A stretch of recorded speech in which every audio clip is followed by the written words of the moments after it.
Hi, welcome back. We're on week 4 now. Today's PowerPoint is going to focus on a review of chapters 1 through 4. We're going to talk about the graduate level expectations and study tips. We're also going to go over the thesis rubric of chapter 1, which is the class you're in now, Nursing 502, and what chapter 2 and 3 will entail in your follow-up class in Nursing 506. We'll also be going over some key points from chapter 5, the literature review chapter, and as well as chapter 7, a focus on the ethics in nursing research. Okay, so review. Let's do a review question. What may be used to rank study findings according to the strength of evidence provided? Is it evidence hierarchy, systematic review, randomized controlled trials, or electronic databases? The answer is evidence hierarchy. An evidence hierarchy may be used to rank study findings according to the strength of evidence provided. Systematic reviews, randomized controlled trials, and electronic databases are resources that are used. Okay, now let's review the levels of evidence within the hierarchy. So again, remember, we need to really understand why this is so important. And part of the reason is, especially when you're doing your literature reviews, is you want to know the quality of evidence you're looking at. So remember, when you're looking at this pyramid, the bottom has the weakest level of evidence, to the top of the pyramid has the highest level of evidence. And here we're looking at meta-analysis and systematic reviews. Okay, so this hierarchy provides a guide that helps determine the best level of evidence. And that's why it's so important for everyone to understand what each level actually represents. The level in which the study falls in is based on the methodological quality of their design, validity, and applicability to patient care. These decisions give the level or strength of recommendation, that the research offers. Understanding this pyramid of evidence will help you as researchers appreciate and identify which levels of research are most reliable. And it also gives you an awareness of bias, okay? You always want to be very conscious of what biases the researchers actually are presenting you with without even realizing it. So what we're going to go through within this PowerPoint today is I really want to focus on what each level, especially these top levels, actually mean. What is a meta-analysis versus a systematic review? What are randomized controlled trials? What are cohort studies? So here we go. Okay, so understanding the differences. Here we have the breakdown. So literature review actually summarizes a topic that is broad in scope, like you were doing on your discussion board questions. A systematic review actually answers a specific clinical question, example, PICO.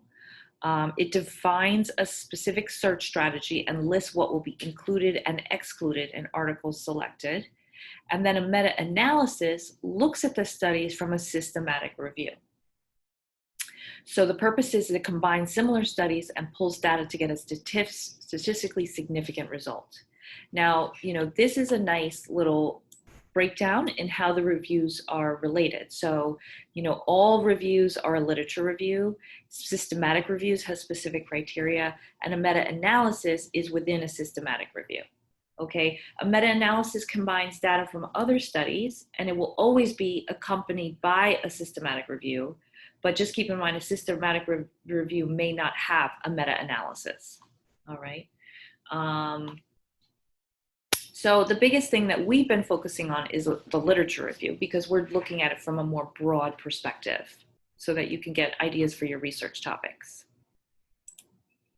Here we have, again, the levels within the pyramid. And this is helpful, again, because remember, level 1 is the highest level of evidence-based research with the least amount of bias.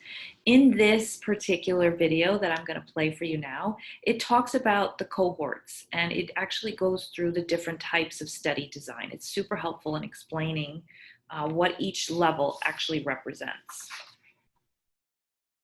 So let's watch this.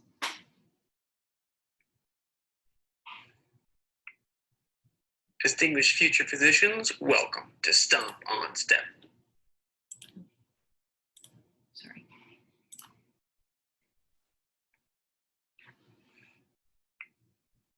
Distinguished future physicians, welcome to Stomp on Step 1, the only free video series that helps you study more efficiently by focusing on the highest yield material. In this video, I'm going to be covering the different types of study design, such as meta-analysis, cohort, case control, case series, and cross-sectional study. This is the 8th video in my biostats section, and I suggest you check out the rest of these when you're done with this one. Based on certain types of bias that are inherent in some study designs, we can rank the different types of study design based on their validity. These study designs at the top, like meta-analysis, have the highest validity, while designs like a case series have the lowest level of validity. In most cases, if you've got two studies on the same topic that come to different conclusions, you would assume the trial of the more valid type is correct.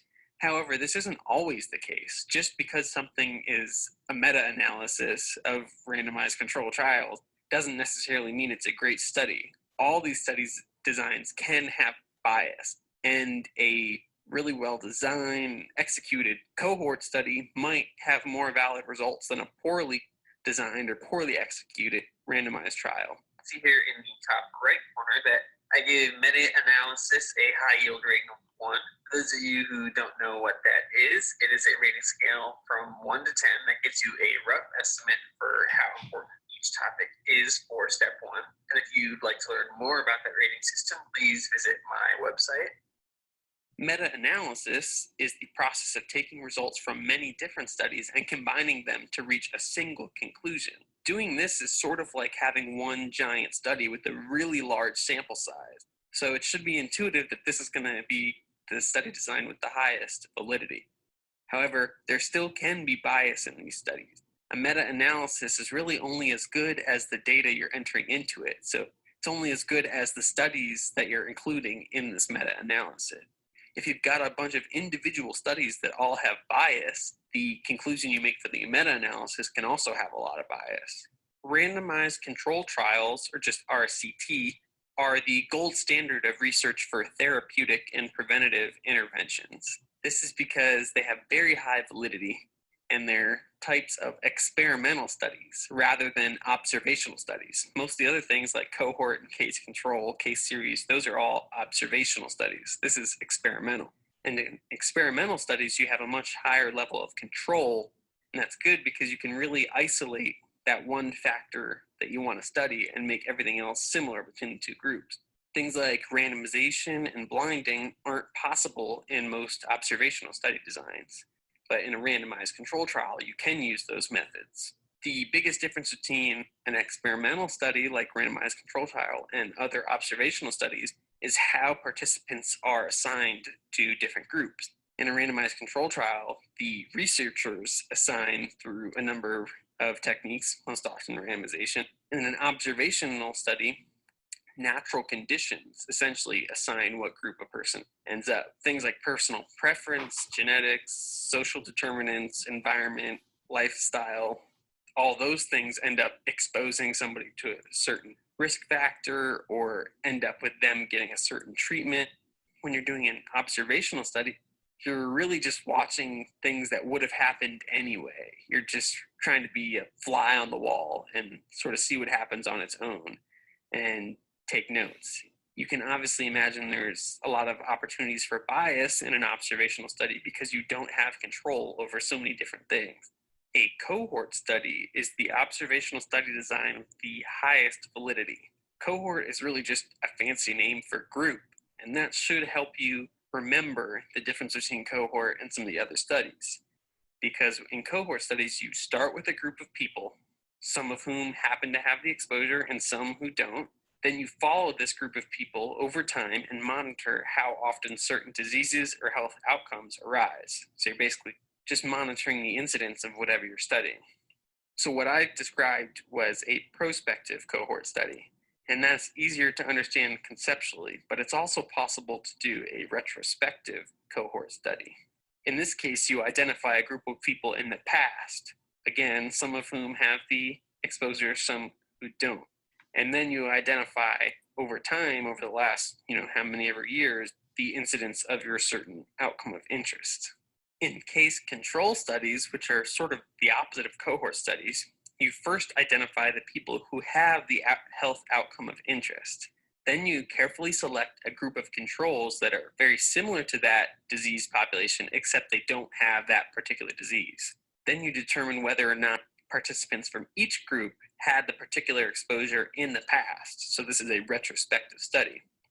Again, the name can help you remember what's going on here, because in a case control study, you first identify the cases and the controls. So the cases, the people with the disease, and the control are the people without the disease.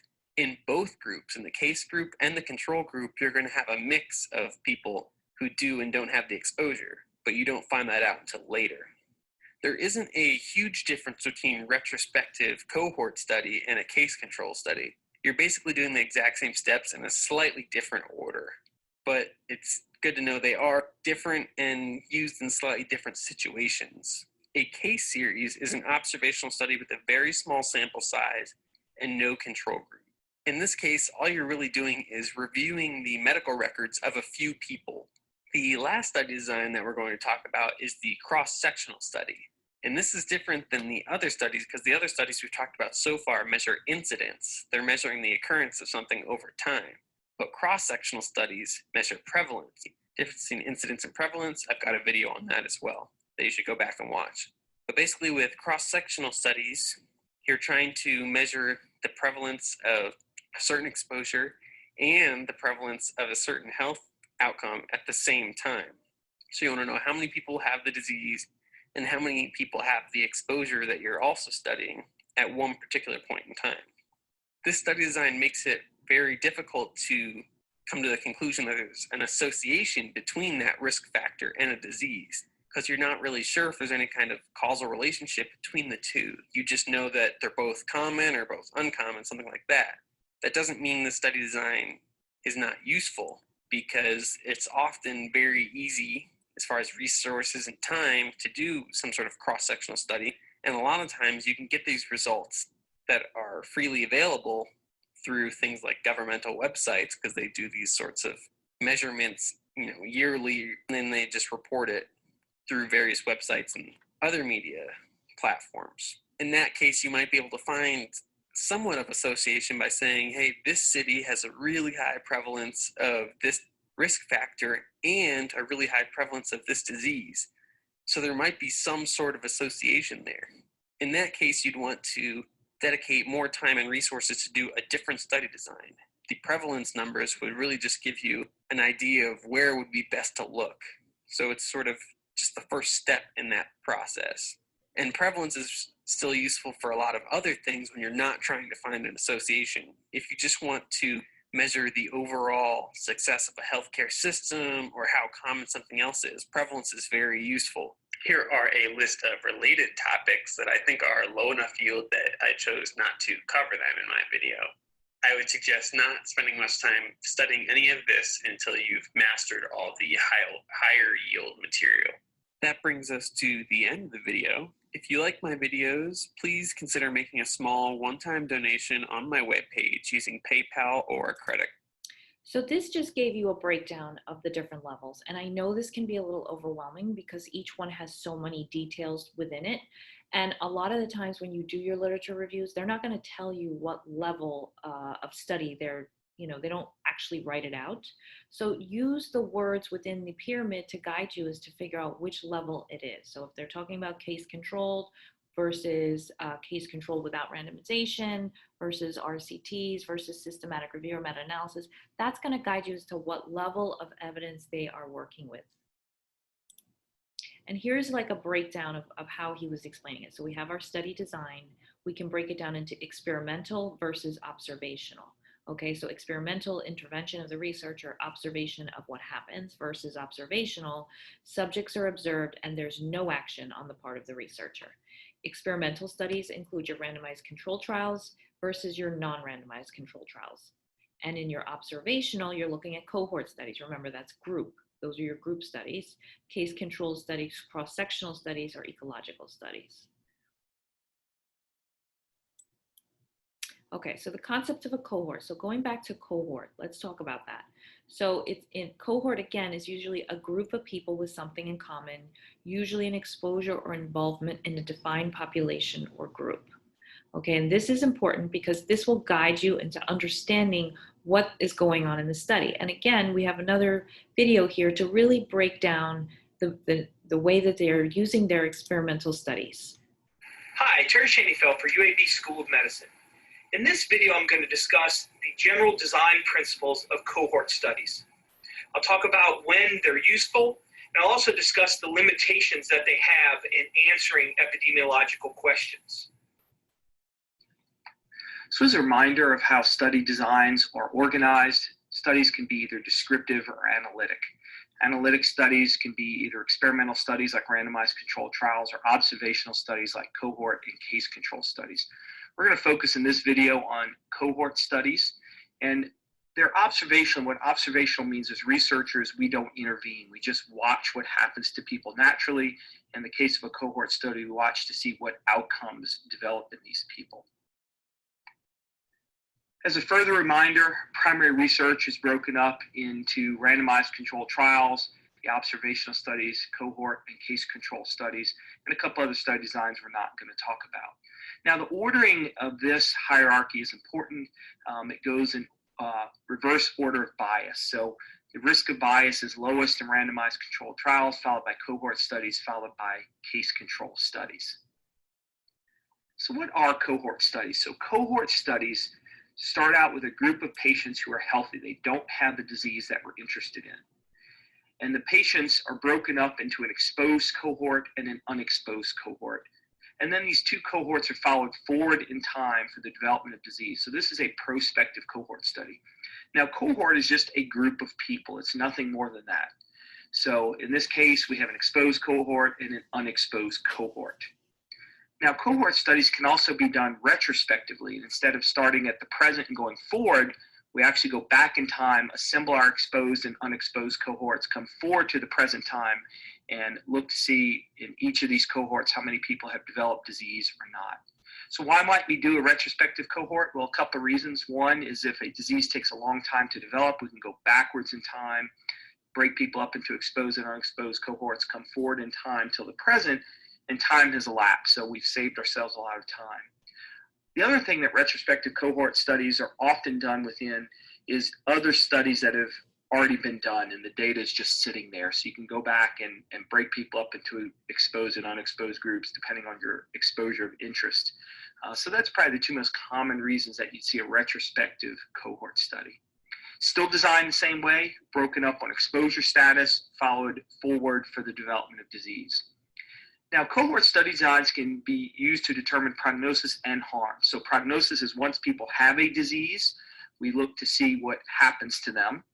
And then harm is people who don't have disease yet, we look to see the risk or the rate of them developing new disease. So the same study design can be used in two different ways. And the measure of association between exposure and disease in a cohort study is a relative risk. So there's some pros and cons of a cohort study. Let's first talk about the strengths. Well, it's the only observational study design that can establish incidence or risk of disease directly. It's very good for multiple outcomes because we start with exposure, we follow people forward to see what happens to them. We can measure as many different outcomes as we'd like. So we can look at all the different things that could happen to somebody after an exposure. It's actually good for rare exposures and things like, let's say, a spill at a chemical plant in all of our population is a very rare exposure, but we can go capture everybody who was exposed to that chemical and follow them forward to see what happens to them. So it's a good study design for rare exposures, but it does have some limitations. It's not good for rare diseases. We have to follow lots and lots of people to see those few rare diseases. It's not great for diseases that take a long time to develop or have a long latency. Now, if you do the study and carry it out long enough, you will detect those people with disease, but it means you have to follow people for a long period of time. That gets expensive, and then people start dropping out, getting lost to follow-up, so the quality of your data goes down and the risk of bias goes up. And finally, it's not really good to study multiple exposures. It's really designed to look at only one or two exposures, see what happens to people. So it's not the best design if you want to see lots and lots of different types of exposures, what happens to people. It's really not an efficient design to do that. Now, cohort studies have given us lots of important information in clinical care. Probably the most famous cohort study and the biggest one has been the Framingham Risk Study that looked at cardiovascular risk factors, really defined what they were. Another important cohort study that really shaped medicine a couple of decades back was the Nurses' Health Study. Very important study looking at postmenopausal women and the risk of cardiovascular disease if you were on hormones or not. Really a very important study that influenced medical care. So cohort studies are very important in giving us a lot of epidemiologic information. They'll continue to be important into the future as we try to study new exposures and risk factors to see what happens to our patients. I hope this video has helped you understand more about cohort study designs. Remember, if you have any questions, you can contact me through the course website. So hopefully this is helpful for you guys in terms of understanding like this particular study, cohort study. And keep in mind, these particular YouTube videos, you know, this guy, Dr. Shahadli, Dr. Shaifelt, and the previous one, they both have a lot of information on their sites. So if you needed further breakdown, like to understand what each level is, they're super helpful resources, okay? Never, you know, YouTube is a phenomenal resource for you guys in terms of really breaking down each one of these levels and all sorts of information as you go forward with your studies.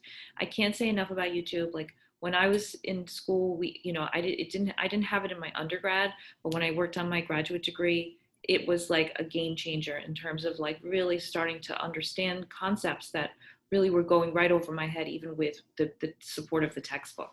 So don't be afraid to look up YouTube videos, and they're in short increments too, which is really helpful because you don't have a lot of time. So 5 to 10 minute videos are super helpful in just giving you visual aids and guidance into understanding concepts. So true or false? Systematic reviews can involve quantitative meta-analysis methods that integrate findings statistically. So here you have a graph with raw data that's broken down into descriptive statistics. So is this true or false? Systematic reviews can involve quantitative meta-analysis methods that integrate findings statistically. This is true. Systematic reviews can involve either qualitative narrative approaches to integration, including metasynthesis of qualitative studies, or quantitative meta-analysis methods that integrate findings statistically. So the big thing with research and understanding all of this is understanding each terminology for each level, okay? It gets a little confusing and overwhelming, but remember, this is a systematic process that's in place so that researchers can develop and put into place their research to actually, be utilized in evidence-based practice. And, it seems overwhelming, but a lot of the times what you'll find is as once you become more familiar with the terms, is there's a lot of different terms saying the same thing. Like, they have different terms that actually mean the same thing, like, literature review versus systematic review. Like it's just one thing broken down into another. So once you get the basic concepts, like the puzzle pieces will all start to click and it'll make more sense. And what you're doing, like for instance, with your literature review versus your meta-analysis grid is actually very similar. It's just kind of called something different, but the same components are being pulled out of your articles, your research articles that you're doing your reviews on. It's the same concept. It's just broken down into a different format. Research is all about scientific method and formatting. And that's really what you have to grasp from this course and all these different things and pieces you're learning is it's all about formatting. Because without this specific format and these steps, the scientific world is not going to acknowledge the research as something legit. They put these systems into place to make it flow and to make sure that everybody is on the same page of understanding how they came up with their evidence. Question: individual nurses can put research into practice. What is the first step? A, searching for relevant research evidence. B, appraising and synthesizing the evidence. C, framing an answerable clinical question, or D, assessing effectiveness. What is the first step? The first step is framing an answerable clinical question. also known as what we developed in class, the PICO question, right? So the correct order of steps of putting research into practice is number 1, ask, frame an answerable clinical question. 2, access, search for relevant research evidence. Okay, and that's where you're doing your literature reviews. That's what you guys are doing now, right? You found your topic / question, and now you're looking for your backup information and seeing what's out there, what's available, what's already been done, what is lacking in evidence, what needs more, research. Okay, 3, appraise, appraising and synthesizing the evidence. You want to when they say appraise, they mean look at it and analyze, is it valid and is it useful? So that's where you're looking at your pyramid, your hierarchy. Where is this evidence coming from? Is it level 1, level 2, level 3? How much evidence-based practice was utilized to gather this data? Number 4, apply. Integrate evidence with other factors. You want to integrate the results with your clinical expertise and your patient values and local conditions. So you want to see, is this feasible? I mean, can we apply this research to where we're at in this moment? And then 5, assess the effectiveness, evaluate the effectiveness of the process. Is this something that you're going to actually be able to do, and is it going to actually work? Okay, so I just wanted to pause here and just talk about some graduate level expectations. We're seeing a lot of feedback and emails and, your scores in terms of your quizzes. You have to realize that studying at a graduate level and applying knowledge at a graduate level is very different than what you did when you were in your undergrad. And research is just the starting point. When you get into your next semester with clinicals and health assessment, you're really in for a lot of work and a lot of critical thinking. So the important thing is that you realize you have to put a lot of time into the studying piece, because you have to grasp the foundation of the knowledge and then be able to apply it. And it's very different than undergrad studying. Like in undergrad studying, there were times where you could do a lot of reading in one day and then kind of wing it sometimes. Like I've been there, done that, and I'm sure you kind of did that too at some level. That's not how it works with the graduate. I'm going to tell you right now, the concepts are more complicated. They're more intense. There's a lot of information you have to learn on your own. You're not going to get it in your PowerPoints. You may not even get it in your text. You have to search and, really grasp certain concepts because the text may go over it in your textbook, but you may not actually understand it at the level that you need to understand it in order to be able to apply it. And that's why I really wanted to put you out onto the YouTube and utilize that as a resource. Obviously you could go to other textbooks or Google Scholar or even research articles to really understand certain concepts that you may not be grasping 100%. And that's normal. A lot of this stuff, sometimes you're going to feel like we're talking above your head. We may be. And again, the expectation is you got to learn it, you got to figure it out, and that way you can apply it to your tests and your quizzes. And part of this is not to trick you up, but this is very much so to prepare you for your nursing boards. Okay, the APRN boards are much harder than the NCLEX boards. I'm going to tell you right now, you want to talk about thinking critically, there's a million different responses and you have to apply them. Sometimes there's graphs that you have to put data into. There's areas of anatomical locations that you have to focus in on. There's a lot of information, a lot of critical thinking that's involved. And as a nurse practitioner, this is the responsibility that you're walking into, because it's not just about your boards, it's also about real life situations. When you're doing your clinical practice, if a physician throws something out there at you, there's not going to be, any hand holding. There's not going to be time for you to just Google it. That's not how it works. You're really going to have to be able to apply that solid foundation of knowledge into your critical thinking, into the moment, because sometimes you got to think quick, because things are happening and you want to make sure you're taking the best care of your patient that you can. Keep in mind your boards are about 3 hours in length. It is computerized. There's about 150 questions, similar to the NCLEX, where it gives you about 50 seconds per question, and it just keeps going. And it feels like it never ends.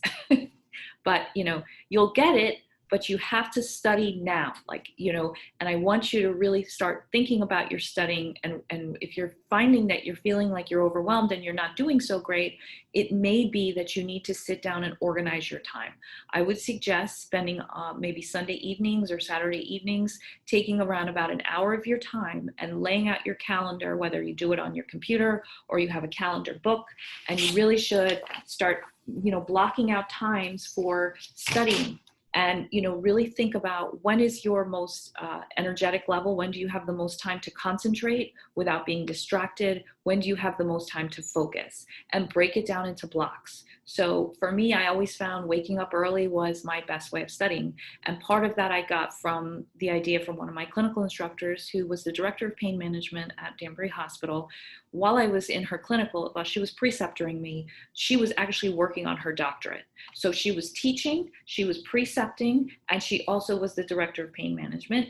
And she was working on her doctorate at the same time. She had her hands full, but she was doing it. And I said to her one day, I said, Rose, how are you managing this? Because to work on her doctorate, she had to finish her thesis. And she literally said to me, I work on my thesis 3 hours a day. And I said, when? Like, what, you're at work at 7 o'clock in the morning or 8 o'clock in the morning. Like, when do you fit this in? And she said, I actually wake up between 3 and 4 o'clock in the morning, 3 or 4 times a week. And I devote 3 hours before my day even begins to my studies. And that's how I've been getting it done. And then she'll work maybe in half an hour increments once or twice during the day to kind of fine tune what she worked on in the morning. And that's how it worked for her. That's what she did. But you're going to have to do the same thing. You're going to have to find blocks of time to really work on studying, reading, writing notes, going over your PowerPoints, writing your own notes, doing practice quizzes that you create from your own notes, and obviously doing your assignments. There's no doing things at the last minute at graduate level. That's not a thing anymore. You have to really think about how you're going to block out, 6 to 8 hours per week specifically for your studies, if not more, depending on how many classes you're taking. And here's some tips, that I just wanted to put together for you guys to help guide you. Number one, most important thing, get organized. Take your syllabus, break it down, write it out into your calendar book or enter it into your phone, into your calendar, so that you're always a step ahead. Like, you already know next week what's coming. You already know what to do this week because it's already laid out in the calendar on the due date. You always want to be, okay, when I sit down on Sunday to plan my week, I know what I have to be prepared for next week because I've already blocked it into my blocks of time, and I've written out, okay, read chapters 1 through 4 and outline for half an hour. Again, prioritize your time. You need time to study, you need time to read, you need time to understand and retain the knowledge, okay? One of the things I used to also do, I spent a lot of time traveling because I was going to school in Connecticut and I was working in New York and I lived in New York. So I had like an hour or two of drive time every day. And so that time, drive time, travel time is a very good time for you to be listening while you're driving or commuting. So I would record myself on my phone, reading my notes, and then I would listen to them while I was driving, or I'd be listening to YouTube videos on the way to work to help me retain and just get that audio kind of backup in terms of retaining knowledge. Like I said, plan your studying in blocks of time. You need to block out times every day or every other day that's specifically for studying and reading. Try to do it at the beginning of the day when you have the most energy, or whenever you find you're the most alert, the least distracted. Use your timer on your phone, okay? That's really important. It helped me keep focus. I would set my timer between 30 minutes and 45-minute increments, specifically to help me say, okay, for this time, I'm just sitting and reading, or for this time, I'm just sitting and taking notes. Sometimes I would even do 15-minute increments. If I had time in between patients or whenever I was working, if I had a 15-minute break, I would set my timer for 15 minutes to give me that 15-minute block to focus on one set of notes or one concept, just to really grasp it in those 15 minutes. When you have that timing of a timer, sometimes it helps you focus because okay, this 15 minutes is specifically to try to grasp, hyperkalemia and what it is, what symptoms I have to know, and how I have to really understand how this works if something is going on with the patient, what I'm looking at. Okay, in terms of reading your text, I can't stress enough, you have to read. You have to read, you have to read, you have to read. You can't not read your textbook.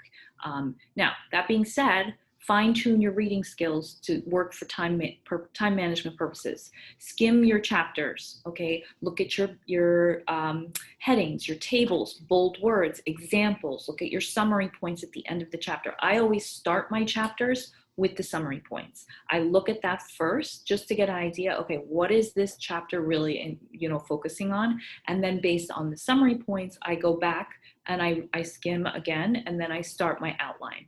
Now, outlining my chapters was so important for me because it helped me focus, it helped me retain. I'm very, writing on paper like definitely helps me retain concepts. Okay.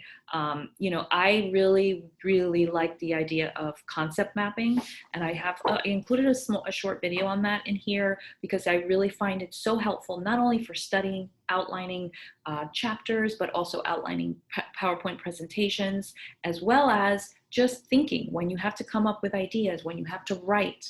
The concept mapping is huge. And there's a great video that I'm going to show you in just a minute that actually is a guy who developed his entire business around concept mapping. It really is that great of a tool. So I would highly encourage you guys to use it. There's tons of YouTube videos of actual nursing students who do examples of how they use concept mapping in outlining and just, thinking.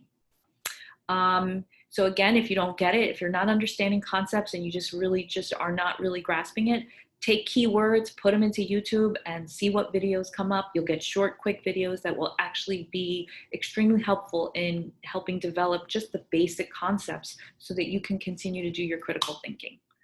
Another big thing that helps with studying and retaining knowledge is exercise. Cardio, walking, just getting that blood flowing. It helps the brain, it helps the hormones, it helps you focus, it helps you clarify. All right, so don't forget to do that. So here's this video on mind maps, also known as a concept map. They're great, it's a great tool, and I just felt it was so important for you guys to know about it that I wanted you to just watch this quick video on how to use them, how to create them. Now, this guy creates them on the computer, which is totally a great thing if you're into technology at that level. I personally, again, I find writing and pen to paper a much better way of retaining knowledge. So whatever works for you, I would suggest you really try this, whether it's when you're trying to come up with ideas for writing your research topic, or whether it's you're taking notes on keeping track of what search fields you're using this concept map to, capture all those search fields so you can include them in your rubric later on when you have to do your thesis statement, whether it's taking outlines of your course, your chapters, or even during lecture. Hi everyone, welcome to my channel. My name is Shang. I work with startups on strategy and operations. Today, I want to share with you one of my top tools for organizing my thoughts and making sense of the world. It's called Mind Maps. In this video, you're going to learn what a mind map is, why is it so useful, how I use them, and what's the best way to get started. All right, let's dive in.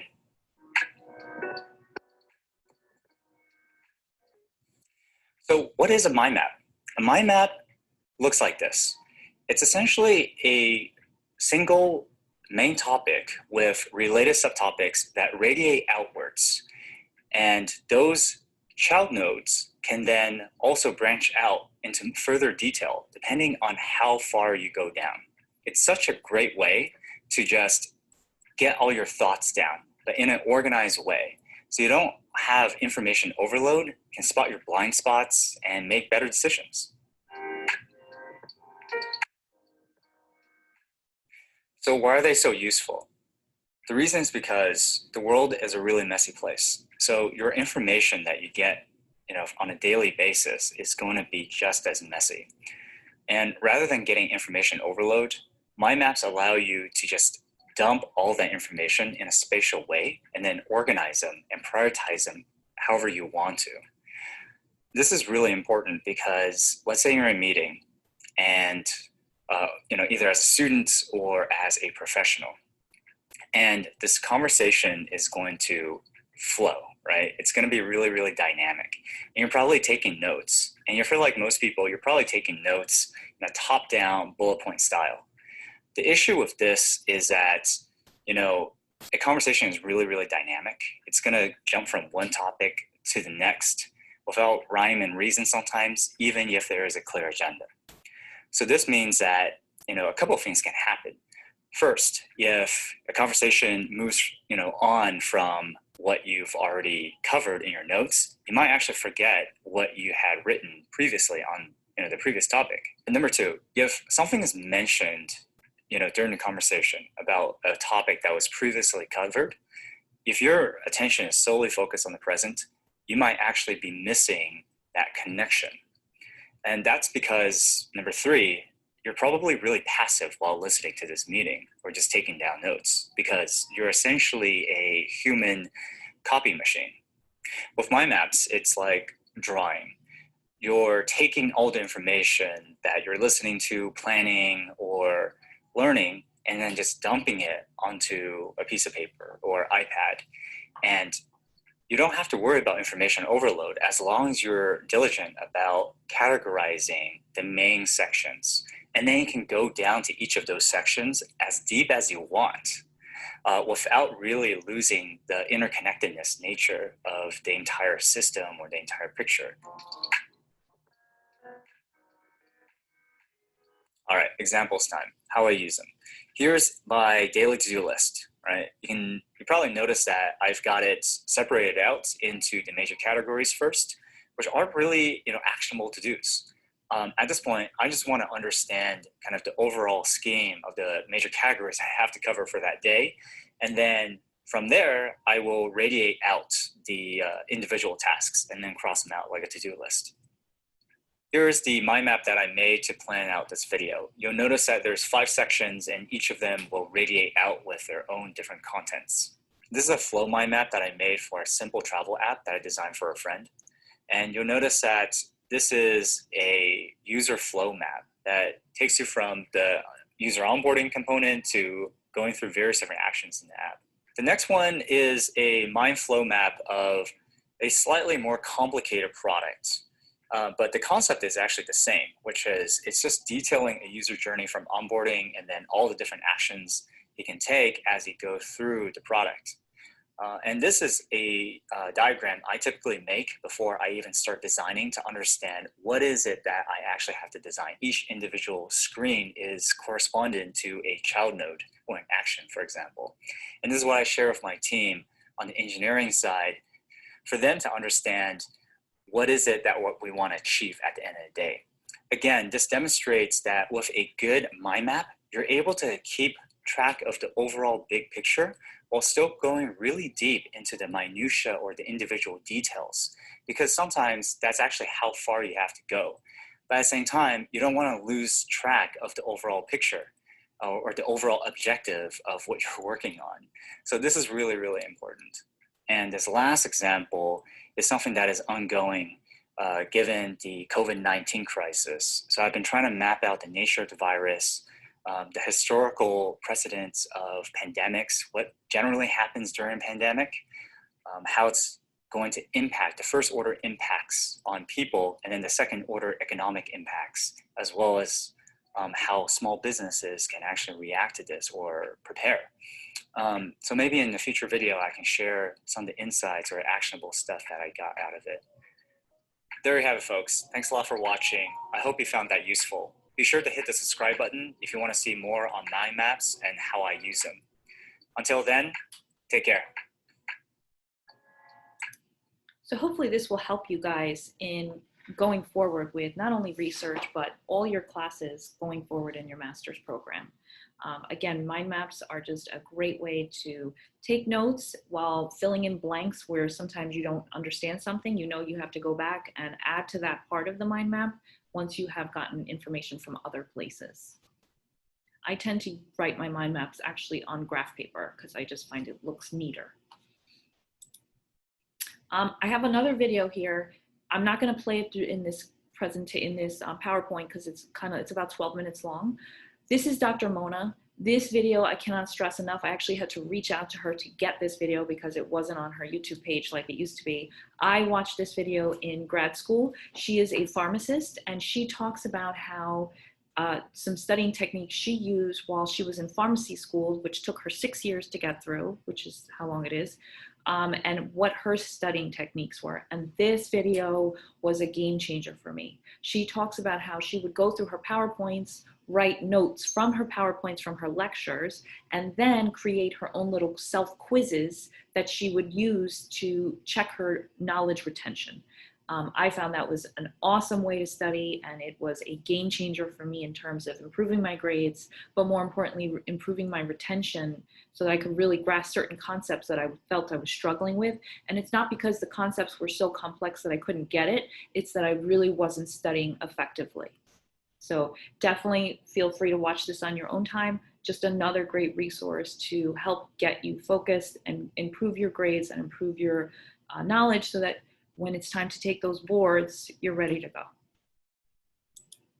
Okay, so here's something I just wanted to go over with everybody because we keep talking about it, and I just felt visually we needed to have a breakdown of it so everybody gets it. Right now, you are in Nursing 502. That's the first part of this research class. What we are developing is, in total, is the thesis based upon your research. We're working on the first chapter in this particular class, which is the intro of the problem, background of the problem, meaning your research problem, significance of your research problem, your purpose statement, your PICO question, conceptual and operational definition, meaning the framework, whatever conceptual framework you've decided to use to base your research around, and how you're going to conduct the research. We've already started a lot of this. You're doing this in this class, and then in Nursing 506, which is the second part of this class, you're actually going to be writing it and putting it in this format. So just keep in mind all the data and the research you're gathering, keep it together because all of it's going to be written beautifully and listed beautifully within a thesis, chapter. And that's chapter 1, which is what we're developing in this class. Chapter 2 and chapter 3 will be completed in your next class. Now remember, not all of you are going to actually conduct the research, but you're going to have it all completely written out as to how you would if you were going to do it.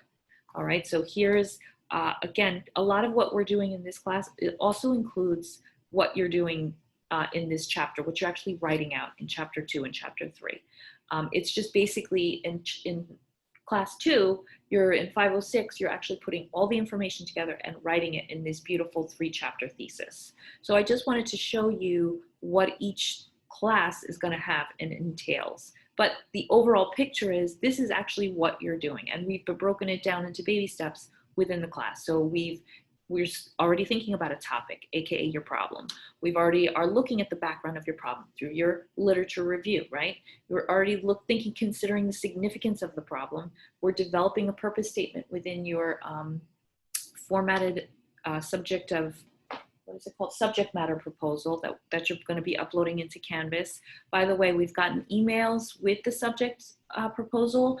Please don't email it to us, upload it into Canvas, okay? If you are having trouble uploading it, we'll relook at Canvas to see if there's any glitch in the system, but go ahead and try to do that, okay? Just don't email it to us, put it right into the Canvas, because the thing is, you're emailing it to us individually, and actually the 3 of us, me, Professor Alana, and your professor from class 506 will all be looking at your subject matter together. We want it in that formatted way. The subject matter proposal is formatted specifically to help guide you as well as to how you're going to conduct your research. We don't want lots of emails with an excessive amount of questions and details. We want you to put it together and put it in that proposal and break it down for yourself. If you're having a hard time breaking it down for yourself, then obviously you need to relook at your topic and your subject and see what you need to do to make it doable. Okay, so in this class, again, intro of the problem, background of the problem, significance of the problem, the purpose statement, your PICO question. And remember, when we went over the differences in these, they're all kind of similar, but they're just stating it differently, okay, with either more verbiage or less verbiage. But it's all based around your PICO question too, and your literature review. You're looking at your framework, what framework you're going to use, whether it's the Iowa model, the Paris model, there's all the different frameworks that you've looked at. You can pick whatever you think works best for you. I like the health promotion model. You find it. There's tons of models out there. Find one, apply it to your question and how you're going to break down your research.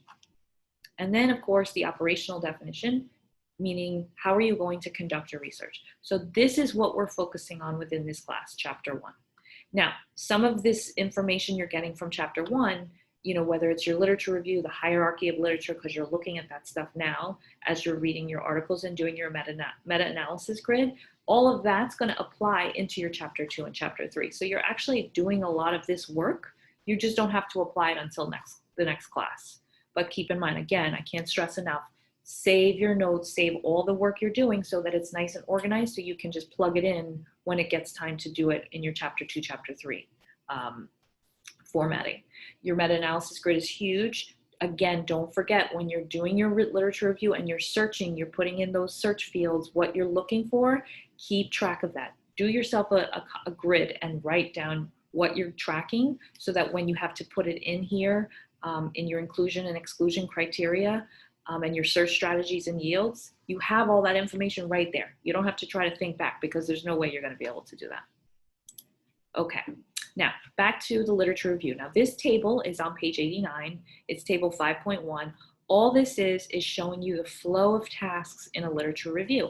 You guys have already been doing this already. This is just the formal way of stating it, right? So you formulate and refine and primary and secondary questions. So you're refining your PICO question. You're getting it to a point where it's the actual question you're going to be researching. You're going to devise a search strategy, identify keywords, databases, and other sources. Again, like this particular one, a concept map to help you come up with a search strategy, identify keywords and databases will help develop that. You're going to search, identify, and retrieve potential primary source materials. This is where you're doing your literature review. You're looking for your articles based around your subject matter. You're going to document your search decisions and results. This is where you're keeping track of your search fields, like we said here.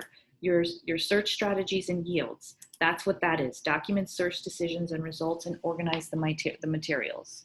Okay, keep files, keep things organized. That will help. You are actually conducting research. This is the process of conducting research, is keeping things organized, tabbed, highlighted, and really you're controlling every little piece of it so that you can always validate how you got to where you got. Because that's what researchers who are reviewing your research want to see. Like, where did you come up with this stuff? You know, did you just make it up or did you have a system that you used? And this is why we're teaching you this system. So after you document search decision and results, organize materials, then we've developed screen abstracts for relevance. You're going to discard sources that are not relevant. So screen abstracts for relevance, what does that mean? Like you're putting into your meta-analysis grid, you're looking at your articles that you find. Are they relevant to your topic or are they not relevant to your topic? So if they are, great. You're going to plug that information into your meta-analysis grid. So you have your 10 to 12 articles that are now relevant to your research subject. If they're not relevant, you're going to discard it. But before you discard it, make sure you put that in the pile of discard and put on there why you're discarding it, because again, that's going to be plugged into your thesis. You're going to talk about why you're discarding it in your inclusion and exclusion criteria. Okay, read source materials. Read your materials, read your articles, see what you've got. Identify new references and new leads. Look at your bibliographies of articles that you actually like and found helpful and appropriate to your topic. Look at where they got their information. Maybe articles that they pulled information from will help definitely gear towards your research or be more sources of information for you. Extract and record information from the studies. Again, use your meta-analysis grid to help you with that. If there's other information from those studies that are really helpful for your particular research topic, cut and paste, copy and paste, or apply it into a Word document and keep it to the side so you can always make sure you can reference that material. Critically appraise the studies. Okay, definitely, obviously you want to make sure these studies are adequate evidence-based practice. They're relevant to your topic. Use your hierarchy of evidence, your pyramid, to guide you to make sure that the evidence is actually valid and appropriate. Analyze, integrate information, and search for themes. So search for things that are similar in your articles that are going to help, validate and validify your particular subject. Prepare the synthesis and critical summary. All right, so again, you can use your meta-analysis grid for that, or you can just develop just a page that will show what exactly all the common themes are and why you're gathering this particular data and utilizing it for your topic. Because whatever you type up and save, you're going to be able to apply it into one of these chapters. Okay. The process of the literature review. So again, it's the same concept that we just reviewed. These are just the flows, the tasks, and how it all works. This is breaking it down a little more simply. Again, the literature review process where you're developing your meta-analysis grid, it's all the same thing. You know, what you did in your DBQ question, your discussion board question for this discussion board 3, you're pulling information from article reviews. And it's very similar to your meta-analysis grid that we worked on in class. It's all the same thing. You're just pulling different sources of information and organizing it differently. So again, generate your question, select a database, clarify the terms to be used to access the literature, select the literature, search the literature, analyze, synthesize, and critique the articles, make sense of what the other researchers have written. If it's good, valid information that you can actually utilize in your practice, great. If not, move on. And then present the findings. Okay, again, this is in your text, but these are the key electronic databases for nurse researchers. These are the ones we like. This is how we showed you to search through our library website and look up stuff. You could go through CINAHL, Medline, PubMed. Those are the big ones. I would definitely say focus on those. Use your search fields to narrow things down, and remember, no more than 5 years old. This is in your textbook, by the way. So if you needed to look those different sites up, you have it right in chapter 5. Okay, here is a great little video done by a librarian. And it's funny because in my program, we actually went to the library together because COVID was not happening. So we were able to do this. But we went into the computer lab within the library, and the librarian broke it down for us on how to search within our library website, within our campus, for different search fields within, you know, CINAHL or PubMed, and he showed us how to break it down. And this does similar things as to what you're looking for. Hi everyone, this is Erin MacArthur, your course librarian, and in this video we're talking about literature reviews and how they relate to evidence-based practice. This video will cover where a literature review belongs in evidence-based practice, different types of literature reviews, those for quantitative research, qualitative research, and systematic reviews, identifying and searching relevant databases, documenting your searches for systematic reviews, and building a table and evaluating the evidence you find. To start, let's briefly review the definition of evidence-based practice, or EBP, and its core principles. EBP is the linking of current research findings with patients' conditions, values, and circumstances, and the explicit use of the current best evidence for making decisions about the care of individuals. Our access to computers and the internet has opened the door to tremendous amounts of both good and bad information. And so it's critical that you as DNP graduates will be able to find and evaluate that information and translate it into practice.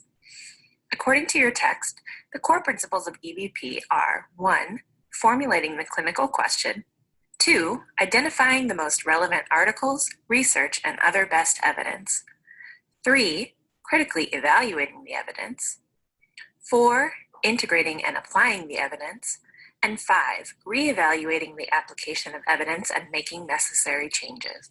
2 of those core principles directly refer to the literature review process: identifying relevant articles and other evidence, and critically evaluating it.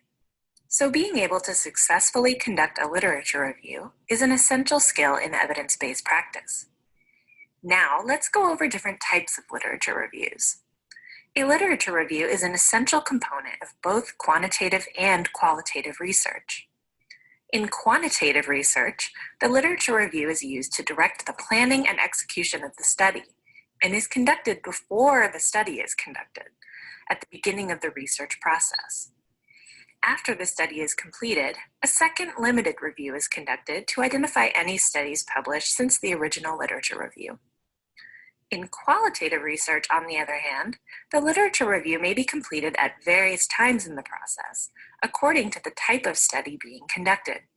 In phenomenological research, for example, the literature review is not conducted until after the data from the study has already been collected, in order to avoid creating bias in the researchers.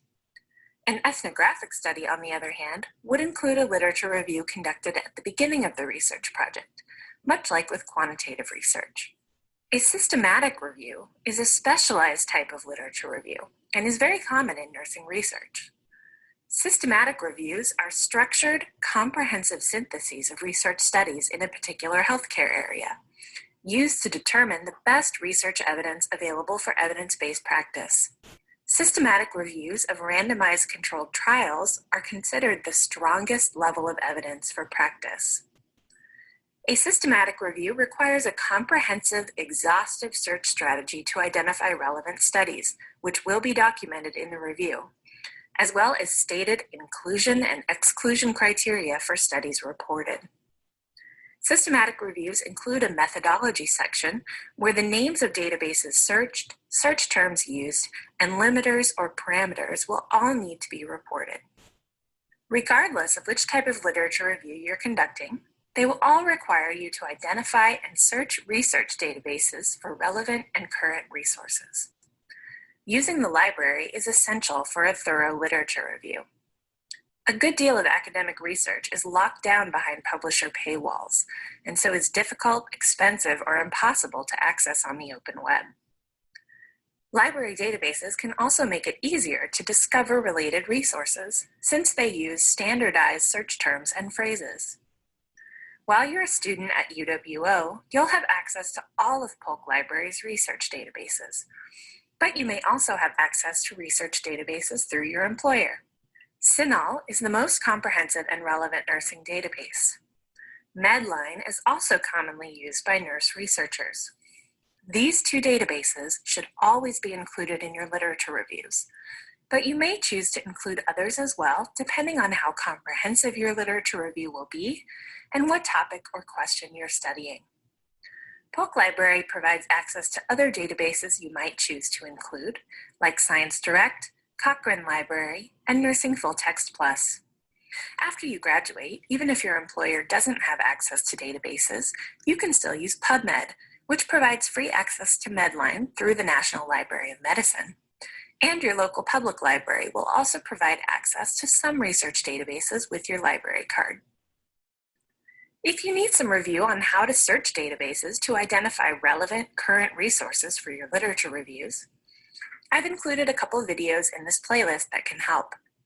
Check out Searching for and Evaluating Health Information, Interdisciplinary Literature Searching for Nursing, and Finding Articles in Nursing Journals if you want a refresher. You can also always reach out to me for assistance with your searches.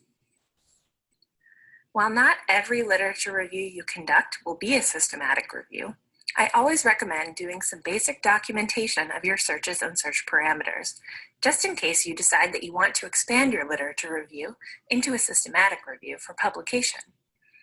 The easiest way to do this is with a spreadsheet, where you can track the date of your search, the database you searched, the search terms you used, the limiters you assigned, such as peer-reviewed only, publication dates, or article types, and the number of results you got.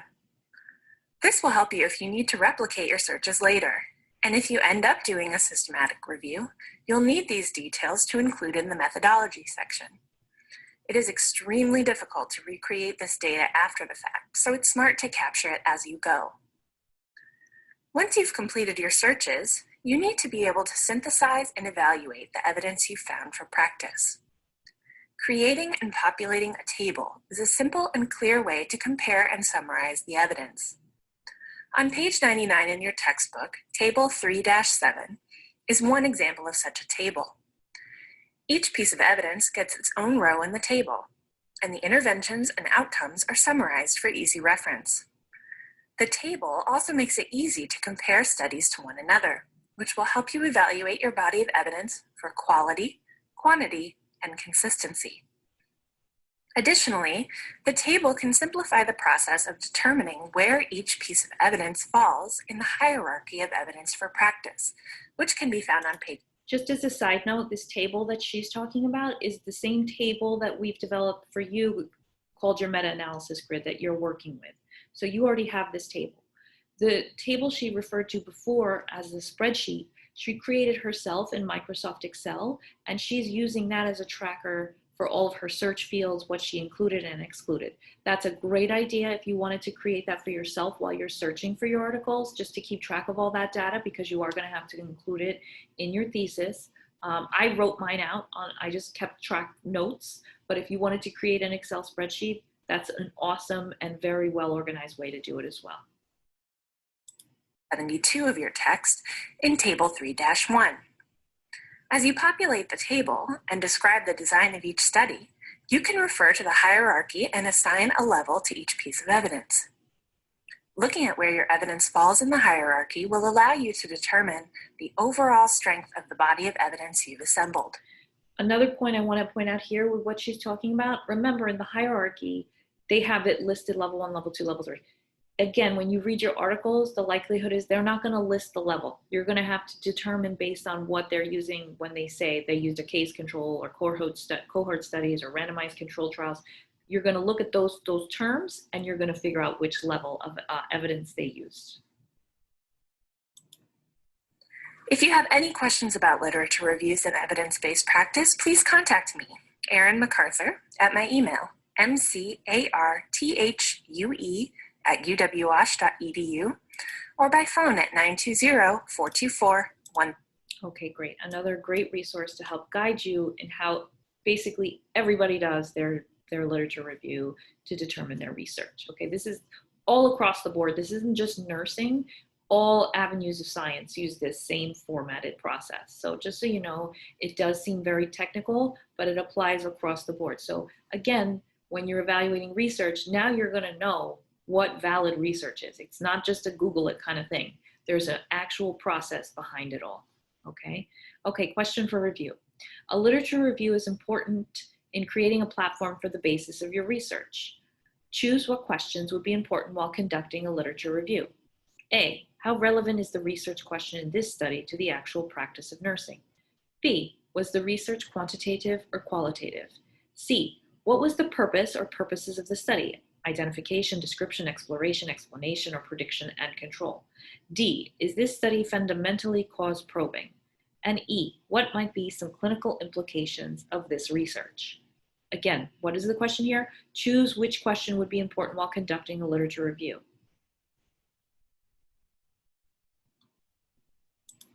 The answer is all of them. A literature review is important in creating a platform for the basis of your research. All of these questions would be included in your literature review. Okay, ethics. Let's get into ethics. Now, chapter 7 you had to read. It's pretty basic. This isn't very different. I know you've heard some of these concepts before when you were doing your undergrad, but they're so important.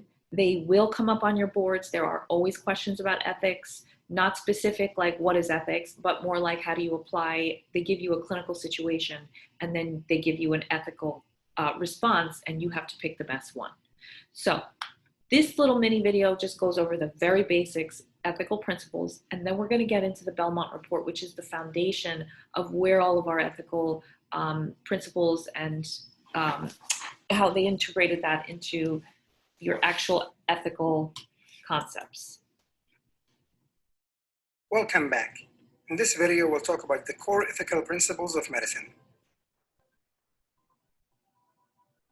Starting with autonomy, which is the independence and freedom patients have when making their own decisions, without any external pressure or influence. While the physician has to honor the patient's autonomy, the physicians have autonomy of their own. And there are certain situations in which the physician can refuse providing the treatment, such as refusing to perform cesarean section for a patient who lacks any medical reason. And there are certain situations in which the patient doesn't have autonomy. For example, if a patient has an active TB, they have to take the treatment to protect the community in which the patient lives. Next is beneficence, which is the duty of a physician to act in the patient's best interest, basically choosing the best treatment available and following procedural guidelines. Next, we have non-maleficence, which is also known as do no harm. The doctor has to weigh the benefits and risks of any treatment or procedure, such as treating a patient with medication or surgery. And finally, we have justice. Here, the physician has to treat each patient fairly and equitably, not equally. For example, in the emergency department, a patient with urgent life-threatening illness can be treated first, before patients who come with simple trauma. And here's a small quiz. Try identifying the ethical core principle used in this scenario.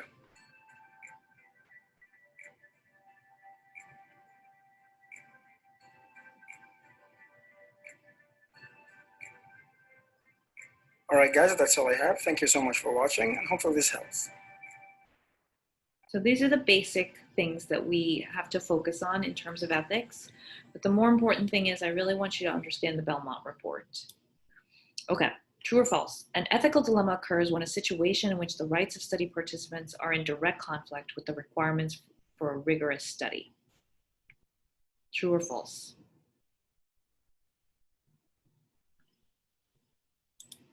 True.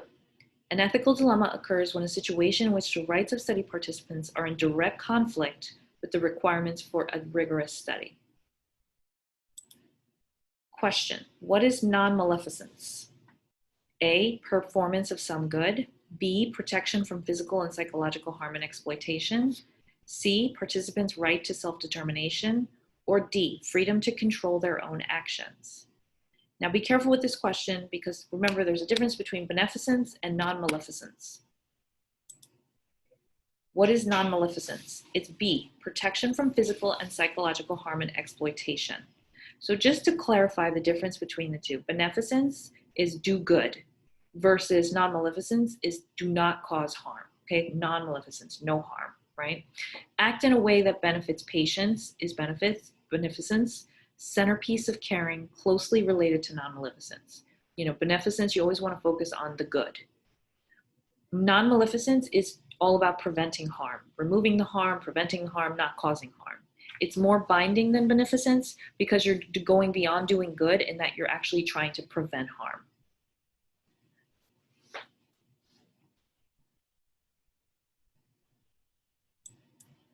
Okay. So the next big thing we need to really focus on is components of informed consent. Now this you learned within your city training. That was the whole point of city training.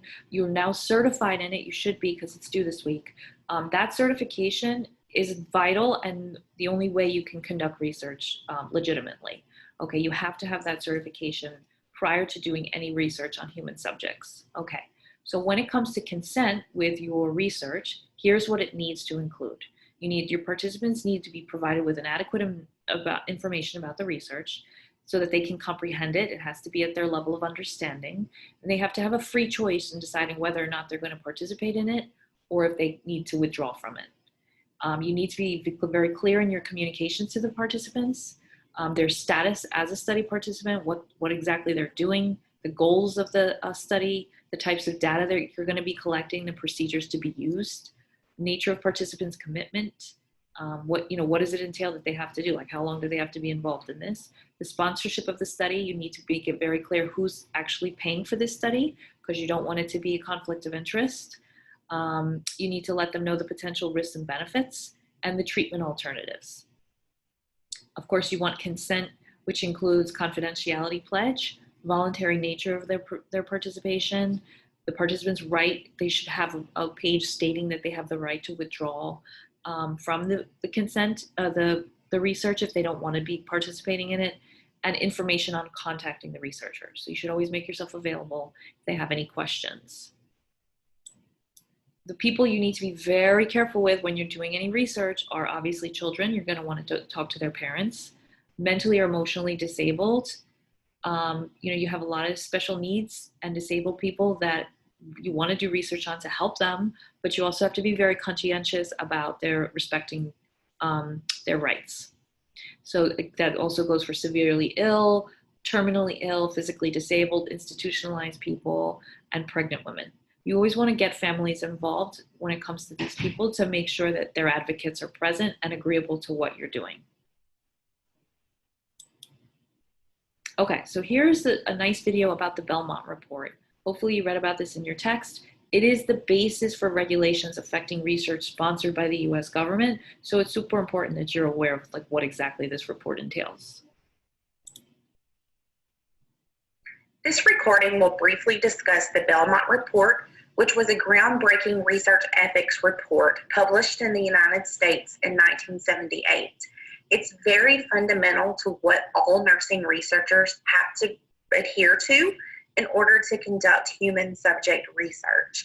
And since most of the research we do is on human participants and not on animals or on cells in a microscope, under a microscope in a lab, this is very important. So as you see, the Belmont Report is composed of 3 broad umbrella terms. And underneath each one of these is specific guidelines that the researcher must follow.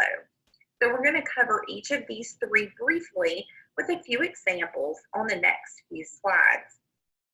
The first big principle for the Belmont Report is the principle of beneficence, which basically means to do no harm. We need to maximize the good that comes for our participants in our research studies. Beneficence is kind of thought of as a combination of 2 things. Beneficence being the positive, to do good for people, as opposed to non-malfeasance or non-maleficence, which is to minimize the harm and danger to participants of research. Both of those fall under the right to freedom from harm and discomfort. As a nurse, I'm sure you've done informed consent for patients, whether for surgery or blood or other types of procedures. And part of the informed consent process is that we have to list the potential benefits and risks to any type of procedure that a patient may experience. The same holds true for a research study as well. We as nurse researchers have to do everything we can to protect our participants from harm while maximizing the benefits of their research participation. The second part of the beneficence portion of the Belmont Report has to do with protections from exploitation. Basically, a person should not be at a disadvantage because they've participated in our study. So whatever information they give us, we should protect it and not use it in any way to harm the patient or participant rather. The second big category under the Belmont Report is the respect for human dignity, which is something we know all too well as nurses who care for patients across many different walks of life and different developmental groups.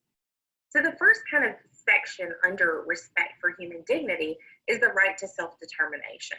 And basically that means that the participant has to make the choice to participate, him or herself. We can't force them or kind of stack the deck to where they can't say no. Your book talks about coercion, and that's something very important we have to think about when we're planning and implementing a research study. In essence, if I were to do a study and I wanted my participants in my study to be homeless individuals, then I can already see that there could be a potential for coercion, especially if I gave like a stipend to people who wanted to participate. So picture this. If you're a homeless individual and you see a flyer around town that, hey, if you come be in this study and you answer 20 questions and you let a researcher take your vital sign, then we're going to give you $1,000. I mean, why would you not do that, right? I mean, we all could use an extra $1,000. However, that is coercive because the benefit or stipend I'm giving them is far too great for the amount of information and time that I'm asking of them. So it's almost like I've tied their hands basically because they need the $1,000, so they're going to come do my study. But that's not fair. That's not giving them the true right to say yes or no because they feel like they have to do it. So that's being coercive. The second part is under respect for human dignity is the right to full disclosure. And this one can get a little muddy in research studies. Basically, we have to fully describe what we're trying to do with our research. We need to tell them the full purpose, what all is going to happen to them, and ultimately what we want to get out of this study. The problem is, sometimes when we give all of those details, it can cause some bias with our study results. Your book gives an excellent example on page 81, where it basically says that if we're trying to study high school student absenteeism and see if there's a trend with those who are using substances frequently, then people who know that are probably not going to participate in my study if they use substances. So we have to be careful with what we tell people, but at the same time, we have to give them enough information to where they can make an informed decision about research participation. And you see the two bullet points there, covert data collection and deception. Sometimes those techniques are okay, but sometimes they cross the boundaries into unethical research practices. So we have to be very careful when we're hiding something from participants to make sure that we are keeping them from being harmed in any way. And a good example of that is like a pharmaceutical trial. Participants are told that you might be taking a blood pressure pill or you might be taking a sugar pill, a placebo. If I told them what they were taking, it would completely bias my study. So oftentimes we have to blind participants from what they're actually taking. And at the end of the study, we tell them, oh, by the way, you were taking the blood pressure medicine. Okay? So sometimes covert data collection and deception is okay, but we have to be careful with that to make sure we're being as ethical as possible. Lastly is justice. Once upon a time in this country, certain groups were targeted to conduct research because they were easy pickings, basically. Your book gives a great example of prisoners. In the early 20th century, researchers used prisoners a lot for research because they were there. They were a captive audience, if you will, and so they really couldn't say no. They had to participate. That is not in concordance with the right to fair treatment. We need to make sure that we're affording everyone equal rights to be a participant in a study and not marginalizing certain groups from being studied, and also not picking on people who are institutionalized just because they're handy. And that's what right to fair treatment basically means. And last but certainly not least is right to privacy. And as nurses, we certainly know what that means. We've been hit over the head with HIPAA. In the same regard, we have to maintain the privacy, at least confidentiality for our participants. Sometimes it goes all the way up to anonymity. The difference between those two is that with confidentiality, I can connect you to your data. So let's say I did a study in which I had to do an EKG on you and draw some troponin levels and get your pulse rate. I obviously know that you are Jane Smith and these are your EKG readings and all of that. So somehow I have to turn Jane Smith into code number 1001 so that I can blind that in my spreadsheet and still know that these were Jane Smith's vital signs. The opposite of that is anonymous or anonymity, where I, as the researcher, have no idea who this data is coming from. Think of an online survey. If I have people randomly click a link and submit a survey, I have no idea who they are. I know nothing about their demographics unless they give me that information. But I cannot connect Jane Smith with her responses on that online questionnaire. So that is anonymity, which is an even higher way to protect a participant's right to privacy. So those are the basic principles of the Belmont Report, and hopefully that gives you a little bit more of an understanding of how researchers must design their studies to protect their participants' rights. Great. All right, guys, that's it for today. Hopefully this was helpful in reinforcing what you hopefully read in chapter 5 and chapter 7. Again, if you're not grasping concepts or there's things you still don't understand, reread the text, outline, or feel free to YouTube that subject matter to get more reinforcement and more resources to you. We're going to break out into groups and do some more practice with literature review. And again, I can't stress enough, be conscious of the fact that literature review, the formatted way you did like in your discussion board question and what you're going to do in groups, is very similar to the same kind of literature review you're doing within your meta-analysis grid. It's just formatting it differently. Research is all about format and structured methodology. So this is just a different way of extracting information that's vital to understanding literature and the research that's being done. All right, thank you.